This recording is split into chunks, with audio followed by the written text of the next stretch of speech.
eux-mêmes. Ils ignorent qu'ils sont le temple. Ils suivent des systèmes religieux, des pasteurs, des anciens, et ainsi de suite, et ainsi de suite. Un système hiérarchique qui est totalement anti-biblique, puisque Yeshua lui-même va dire que celui qui est le plus grand soit serviteur, que celui qui veut diriger soit esclave. Vous m'appelez maître et seigneur, je ne suis pas venu pour diriger, mais pour servir. Voilà la vraie nature de Yeshua, le service. D'ailleurs, ministère veut dire serviteur. Donc, les effets du mensonge et de la rébellion et de la mort sont annulés en Christ. Le triple effet a totalement disparu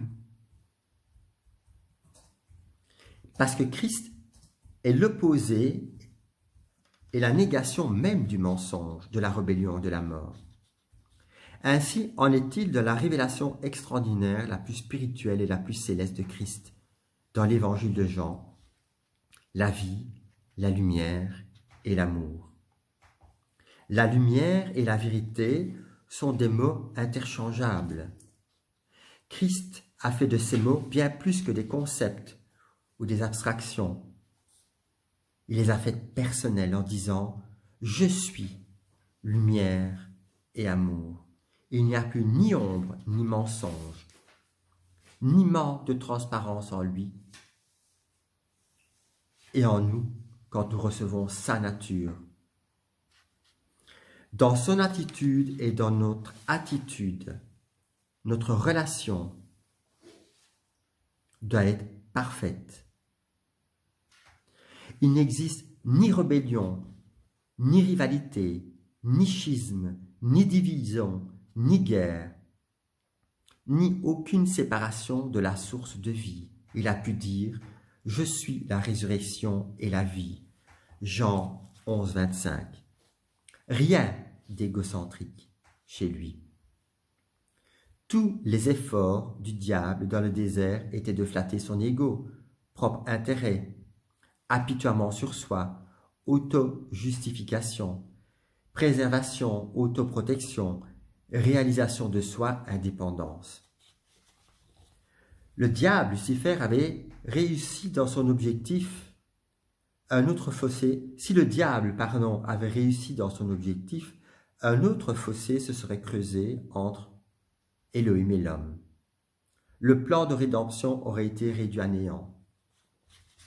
Mais à un grand prix, Christ s'est laissé dépouiller et a renoncé par lui-même à toute la gloire qu'il avait, en passant par l'épreuve du feu, par la mort. Le prince de ce monde a été vaincu. L'union fut maintenue intacte. La vie, la lumière et l'amour ont triomphé. C'est ce qui fait qu'il est unique et qu'il n'y en a pas d'autre. La croix, sa croix, nous a fait partager l'humanité de Christ. Certains vont dire, nous voudrions voir Yeshua, Jean 12, 21. À cette demande, Yeshua fait une réponse qui a deux sens. Me voir comme certains me voient de manière furtive, ce n'est pas me voir du tout et ce n'est rien percevoir de moi. Pour réellement me voir et me connaître, il est nécessaire d'avoir une fusion totale, c'est-à-dire que ce qui est vrai en lui doit être vrai en moi.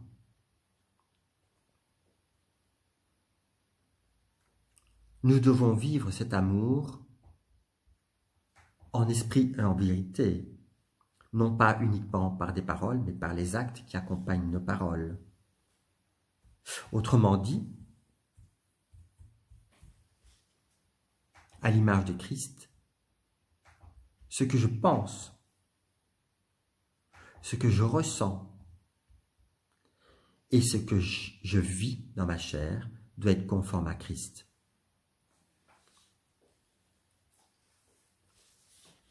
Ma relation avec le Père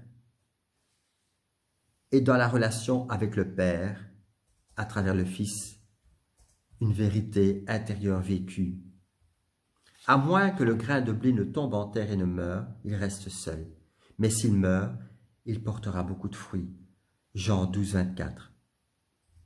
Autrement dit, je ne suis pas venu pour rester seul. Ce qui est vrai de moi, en union avec mon Père, l'est aussi pour toi en moi, et pour toi pour les autres. Si tu ne meurs pas, tu ne peux porter aucun fruit.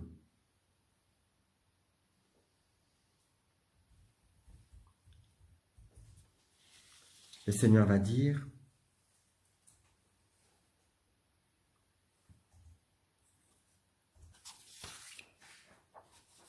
et indiquer de quelle mort il allait mourir. Jean 12, 27, 32, 33. On constate que l'apôtre Paul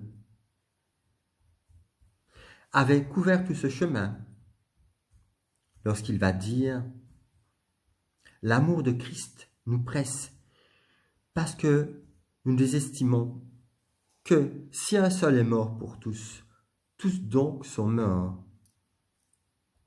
Et s'il est mort pour tous, c'est pour que ceux qui vivent ne vivent plus pour eux-mêmes, mais pour celui qui est mort et ressuscité pour eux. » 2 Corinthiens 5, 14, 15.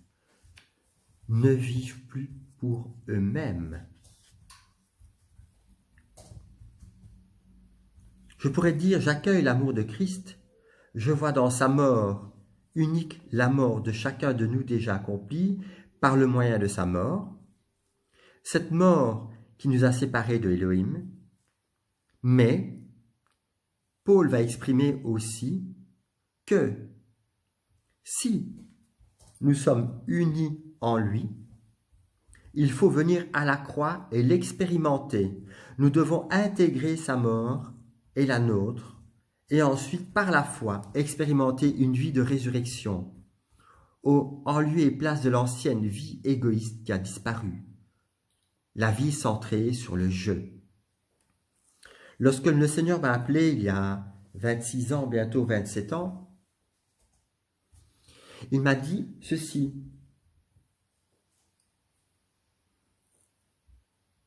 Tu dois vivre l'abandon total.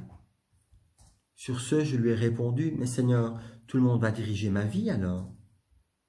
Le Seigneur m'a répondu, est-ce que je ne suis pas capable de mettre dans le cœur de quelqu'un de te demander de faire quelque chose, d'ouvrir